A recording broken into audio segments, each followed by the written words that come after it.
మీరు hostel run చేస్తున్నారా లేదా హాస్టల్లో ఉంటున్నారా? ఈ వీడియో మిస్ అయితే మీ మనీ మీరు వేస్ట్ చేసుకున్నట్టే.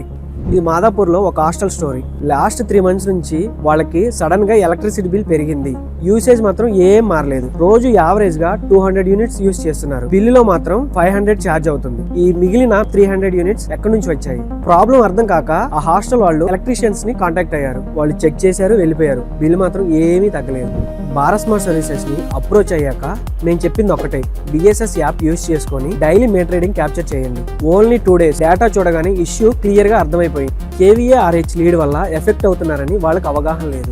వాళ్ళకి ఎలాంటి నోటీస్ కూడా రాలేదు. కానీ యాక్చువల్ రీజన్ ఏంటంటే ప్రెమిసెస్ లో ఏపీఎఫ్సి ప్యానల్ ఉంది, కానీ అది వర్కింగ్ కండిషన్ లో లేదు. ఓల్డ్ ప్యానల్ ని రిమూవ్ చేసి న్యూ ఏపీఎఫ్సి ప్యానల్ ని ఇన్స్టాల్ చేయమని సజెస్ట్ చేశాం. జస్ట్ 2 days లో ఎక్సెస్ యూనిట్స్ మినిమం లెవెల్ కి తగ్గాయి. ఫ్యూచర్ లో ఈ ప్రాబ్లం రాకుండా డైలీ మానిటరింగ్ చేయమని చెప్పాము. హాస్టల్ ఓనర్ కి మా సింపుల్ సజెషన్, మీ ఎలక్ట్రిసిటీ బిల్ ని మీరు రెగ్యులర్ గా చెక్ చేయకపోతే మీ లాస్ లాక్స్ లో ఉండొచ్చు.